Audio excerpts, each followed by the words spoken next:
So, good morning once again, dear students of class 11 and also the students of class 12 who are doing their revision now that they have finished their syllabus. So, let's continue once again from page 59 of Act 2, Scene 1 of the Tempest. So, please take out your textbooks and please follow as I explain the text which is coming up on your screen now.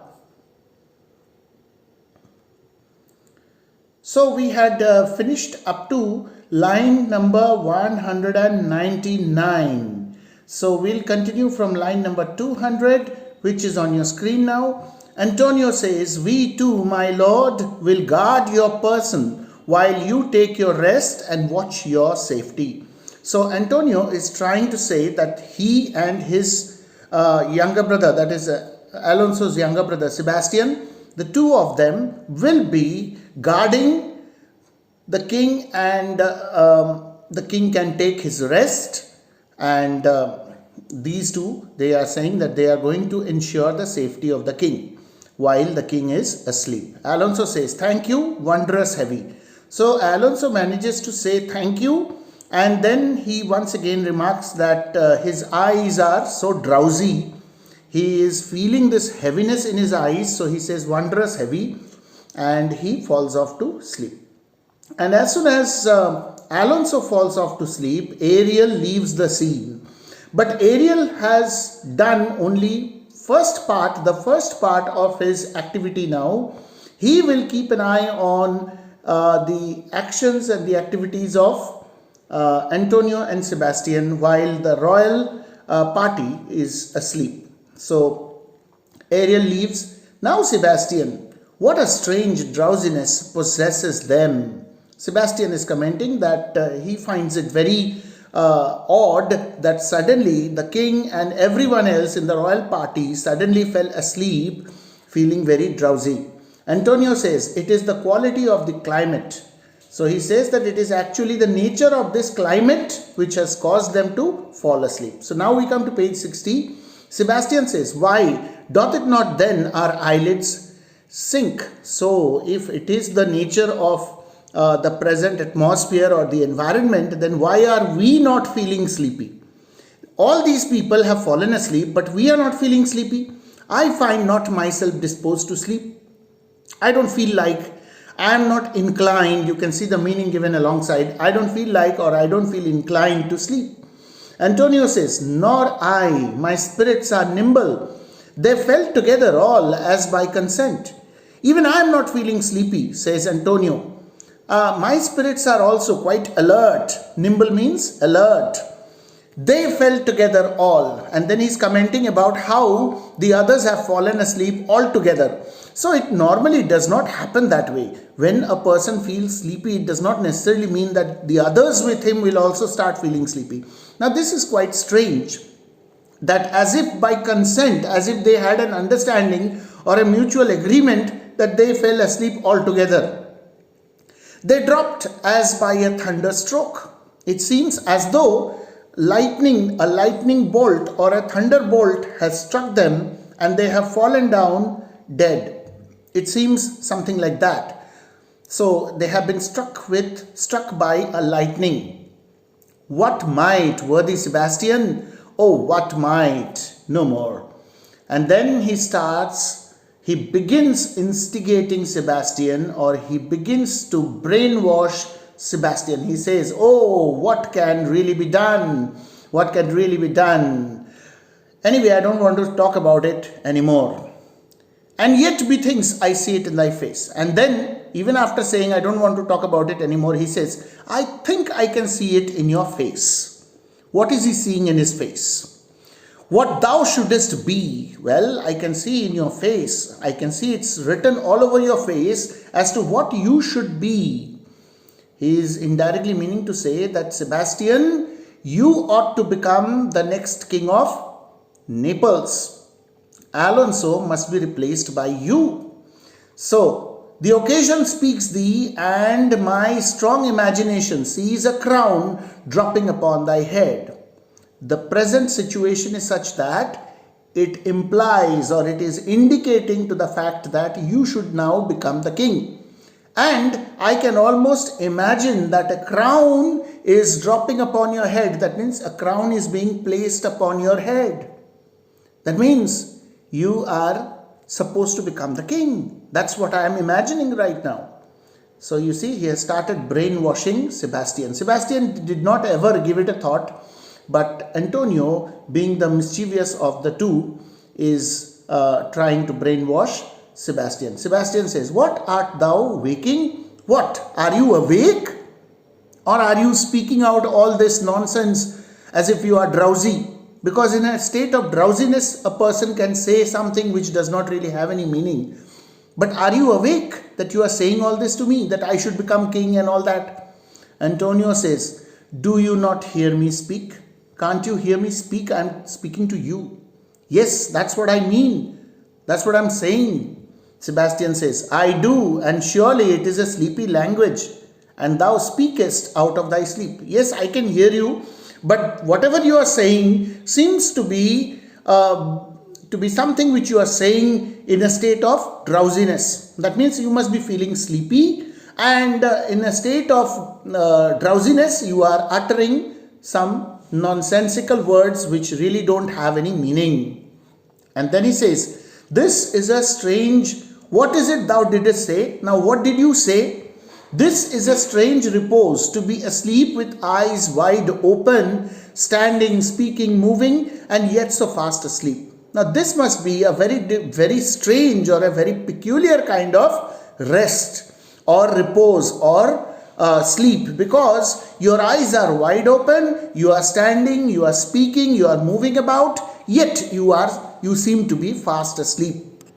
Antonio says, "Noble Sebastian, thou lettest thy fortune sleep, die rather winkest whilst thou art waking." My dear friend, my noble friend Sebastian, you are letting your fortune sleep. In fact, I shouldn't say sleep, you are making your fortune die. So that's what you are doing actually. You see, you are not rising up to the occasion, and you are not really trying to seek your fortune. You are not really trying to achieve something which you should. So you are actually winking while thou art waking. I should say just the opposite for you. Just as you are saying that I am awake, my eyes are open, but I am speaking as though I am in my sleep, I can say that you are asleep when you should actually be awake. So you should actually be awake. You are closing your eyes. Open your eyes and see what opportunity you have right at this moment. Sebastian says, "Thou dost snore distinctly. There's meaning in thy snores." You are snoring very clearly, but then I must say there is some kind of meaning in whatever sound you are producing from your mouth. So he is saying that, well, gradually Sebastian is coming to what Antonio wants him to do. So Antonio says, and we have moved to page 61, Antonio says, line 230, "I am more serious than my custom. You must be so too. I am more serious than my usual habit. I am never more serious than this. If it is so, then you must pay attention to whatever I am saying, which to do troubles thee over. If you carry it out, then it will make you 3 times as great or 3 times more fortunate than you are. So you must listen to my words." Sebastian says, "Well, I am standing water," meaning to say, well, I am like water which is not moving. I am ready to move in the direction that you want me to move. Antonio says, "I'll teach you how to flow." Okay, fine. If that is the case, I'll teach you how to flow in the right direction. So he means that he will help Sebastian to reach a great height. You can see the meaning is explained alongside. You should always refer to the explanation of the words and phrases, and even some of the important lines which are always provided alongside the text. So Sebastian says, "Do so. To ebb hereditary sloth instructs me." Yes, please do so. Please make me flow, take me to greater heights, as you are saying, because I have this inherited laziness in me. I cannot do anything unless I am pushed, unless I am made to do something. So Antonio says, oh, if you but knew how you the purpose cherish, whilst thus you mock it. Oh, if you only knew how you are actually enriching the purpose or the intention while you are actually making fun of it. By making fun of it, calling this opportunity, calling yourself lazy, calling yourself like water which is not in motion, you are actually mocking it. But in mocking it, you are actually cherishing the purpose, or you are actually enriching the intention. How in stripping it, you more invest it. So, in depriving the language of its meaning, you are actually investing more to it or more into it. Ebbing men indeed most often do so near the bottom run by their own fear or sloth. So what he says here is very meaningful. He says that people who are ebbing, people who are floating in the water, they do not try to save themselves. They don't try to throw their arms and legs against the water. And so what happens? They sink to the bottom, they die by drowning. So you must make an effort. When you have fallen into the water, you must strive to stay afloat. You must try to swim. So if you have the fear in your heart that you are no good, then you will never be good. So you have to give it a try. You cannot simply say that I am so lazy and therefore I don't want to try. Then it's not going to be achieved. In order to achieve something, you have to make an effort. Sebastian says, Prithee, say on, the setting of thine eye, and cheek proclaim a matter from thee. I pray to you, please continue, please speak on. I would like to listen to you. From the looks in your eyes and from the color which has come onto your cheeks, I can make out that you are going to talk about a matter from thee, something which I should know from you. You are about to speak concerning a certain matter, and a birth indeed. So you are trying to maintain a fixed look at me, and you are trying to communicate something very important. So I am ready to listen.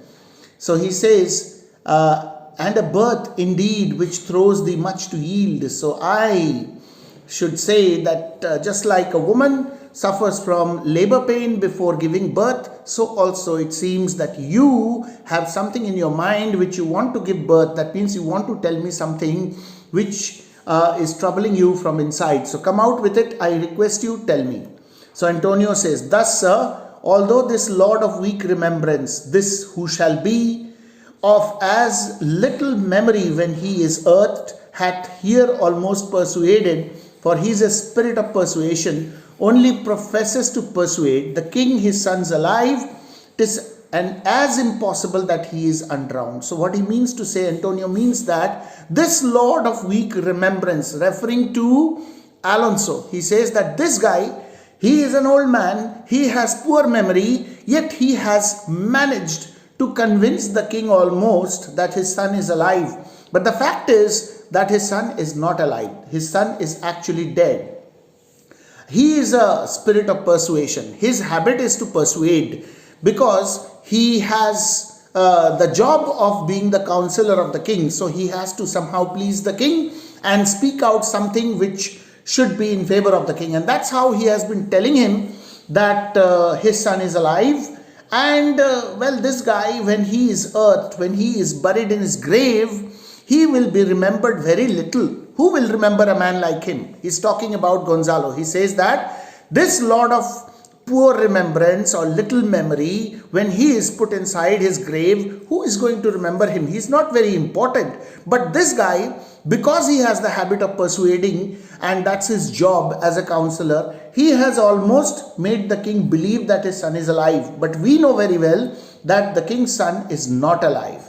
It is as impossible that he is undrowned. It's impossible to believe that the king's son is not drowned, and he that sleeps here swims. So he compares two things. He says, just as these people who are sleeping here, as impossible as it may sound that these sleeping people are swimming, so also it is impossible that the king should have his son alive.